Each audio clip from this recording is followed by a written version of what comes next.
Be me, 27 years old, working as a junior archivist for a high-end auction house. Job is basically handling old manuscripts, rare maps, and weird occult artifacts rich people buy to feel interesting. Pay is decent, but the hours are erratic. Office is located in a refurbished Gothic cathedral in the city center. Vaulted ceilings, stained glass, dust motes dancing in the light. Aesthetic is on point, but the vibe is funeral home chic. Mostly keep to myself. Wear sweaters, drink black coffee, listen to post-punk. Basically, the NPC lurking in the background of a mystery novel. Enter the boss. Her name is Vivienne, 36 years old, French-British, speaks with that accent that makes you want to apologize for existing. Tall, dark hair, usually tied back in a bun so tight, it probably pulls her thoughts together. Wears sharp pencil skirts and silk blouses. Smells like sandalwood and cold hard cash. She's the director of acquisitions.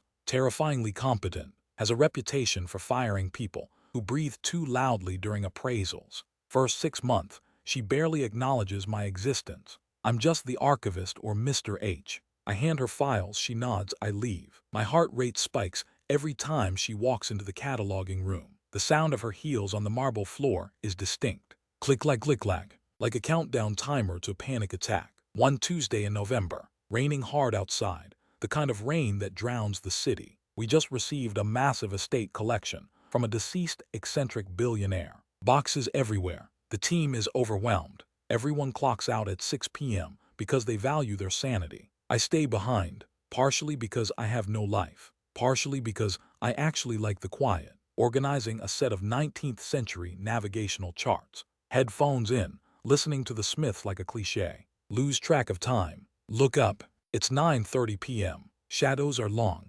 Thunder rattles the stained glass windows. Suddenly realize I'm not alone. Vivienne is standing in the doorway of the archive room. She's leaning against the frame, arms crossed, holding 2 mugs. Panic JPG. Rip headphones off. Mrs. V. Vivienne, I was just finishing though. She cuts me off. Relax, you're working late. I appreciate the dedication, but labor laws exist. She walks over, places a mug on my desk. Tea, Earl Grey, don't let it go cold. She pulls up a chair, not her office chair, just a crappy wooden stool. Sits next to me. Show me what you found. For the next 2 hours, we go through the maps. The dynamic shifts. She's not the director. She's a historian. Her eyes light up when I point out a forgery in the collection. Good catch, she murmurs, leaning in closer to see the ink flow. Smell the sandalwood perfume again. It's intoxicating. She points a manicured finger at the map. See this coastline? That's pre-1850 survey data. This map claims to be 1870. You just saved us $500,000. She looks at me, really looks at me. Blue eyes sharp but tired. You have a good eye, Mr. H. Why are you hiding down here in the basement? I like the quiet. She chuckles, a low, throaty sound I've never heard before. Quiet is expensive these days. After that night, things change. Subtle at first. She starts calling me by my first name. Asks me to sit in on meetings with high-profile clients. I need my archivist to verify the provenance, she says to them. I'm basically a prop to make the firm look rigorous. But I catch her glancing at me when the clients are talking. Slight smirk when a rich idiot says something historically inaccurate. It's our inside joke. We start having lunch together in her office. Working lunches. Strictly professional mostly. Talking about catalogs, auctions, logistics. But then the cracks appear. My ex-husband used to collect watches, she says one day, staring out the window. He never looked at them, just kept them in a safe. I hated that. She turns to me. Things are meant to be seen, understood, appreciated. Silence hangs in the air. Heavy. I take a bite of my sandwich to avoid saying something stupid. I agree. December rolls around. Annual Christmas gala for the firm. Black tie event. I hate these things. Rent a tux that fits okay, not great. Show up, stand near the bar, nurse a whiskey. Watch the sharks circle each other. Vivienne arrives. Room goes silent. Wearing a velvet emerald dress, backless. She looks like a dangerous jewel. She works the room for an hour. Charming donors, intimidating rivals. I watch from the shadows, feeling like a moth looking at a bug zapper. Eventually, she finds me, escapes a conversation with a geriatric oil tycoon, slides up to the bar next to me. Save me, she whispers. He's trying to sell me a collection of haunted dolls. I laugh. We could burn them in the courtyard. She smiles, genuine and bright. Don't tempt me, come with me. Where? Balcony, need air.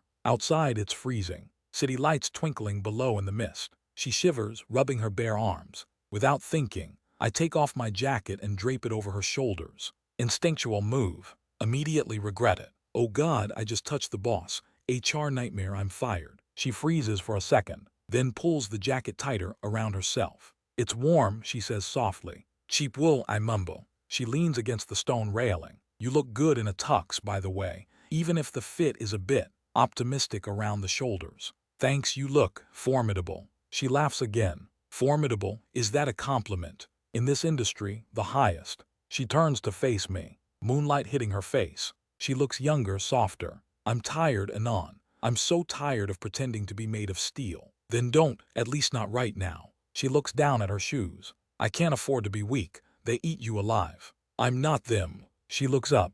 Gaze locks on mine. Tension is unbearable. She steps closer. I can feel the heat radiating off her. She reaches out, brushes a piece of lint off my lapel. Hand lingers on my chest, heart hammering against my ribs. No, she whispers, you're certainly not them. Door opens behind us. Vivienne, the board chairman is looking for you. Moment shatters. She steps back, mask slamming back into place. Coming, she calls out, slips my jacket off, hands it back. Thank you for the loan. Voice is cool, professional. Walks away without looking back. Leave the party 10 minutes later. Walk home in the cold. Feel like I just survived a car crash. Next week is torture. She avoids me. Emails are curt. Please file this. Review attached. No lunches. No small talk. Figure I overstepped. Figure she realized flirting with the help is beneath her. Fall into a depression. Focus on work. Cataloging a shipment of Renaissance medical texts. Gruesome illustrations of surgery. Matches my mood.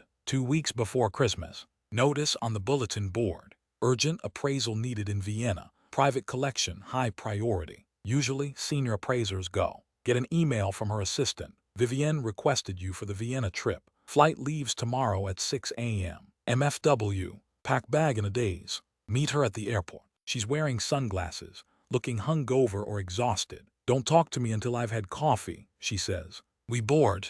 Business class. She sleeps the whole way. I watch the clouds and overthink everything. Arrive in Vienna. It's snowing. City looks like a gingerbread village. Hotel is obscenely fancy. One suite has been booked, the concierge says. There must be a mistake, Vivienne says, tapping her card on the desk. I booked 2 rooms. Apologies, madam. Fashion week is starting. We are fully booked. The suite has 2 bedrooms, however. She sighs, pinches the bridge of her nose. Looks at me. Can you handle this, or are you going to get weird? I can handle it. Good, let's go. Suite is bigger than my apartment. Separate bedrooms, shared living area with a fireplace. Awkwardness level, 9,000. We go to the client's house. Creepy old mansion on the outskirts. Spend all day valuing rare books. We work well together. A rhythm. She handles the negotiation. I handle the inspection. She trusts my judgment implicitly. Feels good. Finish late. Take a cab back to the hotel. Both exhausted. Room service, she asks. Definitely. Order wine schnitzel, random Austrian desserts. Sit by the fire in the suite. Shoes off. She's in her stocking feet, drinking red wine. We make a good team, she says abruptly. We do. I'm sorry about the last few weeks. I was processing. Processing what? She swirls the wine in her glass. The fact that I find my employee distracting. Heart stops. Distracting bad or distracting good? She looks at me over the rim of the glass. Distracting dangerous. Puts the glass down. Stands up. Walks over to where I'm sitting on the sofa. I have rules, Anon, strict rules. Never date subordinates. Never mix business with pleasure. Keep the walls up. She stands between my knees, looking down at me. I'm about to break all of them. Brain short circuits. Okay, is all I manage to say. She leans down and kisses me. Tastes like wine and desperation. Hands in my hair, pulling me up. We stumble towards the bedroom. It's not graceful. It's frantic, like 2 people who have been holding their breath for months, finally gasping for air. Wake up the next morning. She's asleep on my chest. Sunlight streaming through the curtains. Looks peaceful. Reality sets in. What have we done? She stirs, wakes up, looks at me. For a second she smiles. Then the memory hits her. Eyes widen. She sits up, pulls the sheet around her. Oh, morning, I say, trying to keep it casual. I need a shower, she says, voice shaking. Gets up and runs to the bathroom. Locks the door. Hear the water running. Lie there staring at the ceiling, feeling a pit in my stomach. This isn't a rom-com. This is a disaster. Flight back is silent. She reads a magazine aggressively. I pretend to sleep. Back at the office on Monday, she calls me into her office. Door closed. She's sitting behind her massive oak desk. Armor is back on. Full director mode. Regarding the Vienna trip, she starts, not looking at me. Shuffling papers. It was a lapse in judgment on both our parts. Vivienne. Ms. Laurent, please. Ouch. Ms. Laurent, it didn't feel like a lapse. Finally looks up. Eyes are red-rimmed. It doesn't matter what it felt like. It matters what it is. A liability, unethical, a mistake. She takes a deep breath. I am arranging a transfer for you. World drops out from under me. You're firing me. No, promoting you to the London branch. Better pay, senior archivist position. I don't want to go to London. You have to. I can't have you here. Why? Because I can't look at you and be objective. Because every time you walk in the room, I lose my focus. She stands up, slams hands on the desk. You are ruining me, Anon. And I worked too hard to get here to be ruined by a boy with kind eyes and a bad haircut. Silence. So that's it. I'm just shipped off. It's for the best for your career and mine. Fine. Turn around. Walk to the door. Hand on the knob. I love you, you know. Shouldn't have said it. Threw the grenade. She gasps. Sound is audible. Get out, she whispers. I leave. Spend the next month preparing for London. Paperwork packing. Office is buzzing with rumors, but nobody knows the truth. See her from a distance. She looks terrible. Pale, losing weight. Never makes eye contact. Last day comes. Cleaning out my desk. Put the navigational chart we bonded over in a tube. Leave it on her desk when she's at lunch. Stick a post-it note on it. Map to a better future. Good luck. Walk out of the Gothic cathedral for the last time. Rain is pouring again. Fitting. Taxi is waiting to take me to the airport. Loading my bags. Hear running footsteps on the wet pavement. Click-clack. Turn around. It's her. No coat, just her blouse, soaked instantly. Hair coming undone. Running like a madwoman. She stops 10 feet away. Chest heaving. You idiot, she screams. You stupid, stubborn idiot. Taxi driver looks at me. You know her, mate. Yeah, I think so. Walk towards her. Vivienne, you're going to get pneumonia. Screw pneumonia, you were just leaving. You told me to leave. You transferred me. I was scared. I'm a coward. Tears mixing with rain on her face. Mascara running. She looks like a mess. She looks beautiful. I rescinded the transfer. She yells over the thunder. What? I called London this morning. Told them I need you here. Told them you're indispensable. Professionally. She closes the gap. Grabs my lapels. Shakes me. Personally, emotionally, existentially. I don't care about the policy. I don't care about the board. I'll quit. I'll consult. I don't care. She presses her forehead against mine. Just don't get on that plane. It's a non-refundable ticket. She laughs a hysterical sob. I'll buy the airline, just stay. Wrap my arms around her. She feels fragile and strong at the same time. Okay, I'm staying. Kiss her in the rain. Taxi driver honks. Are we going or not?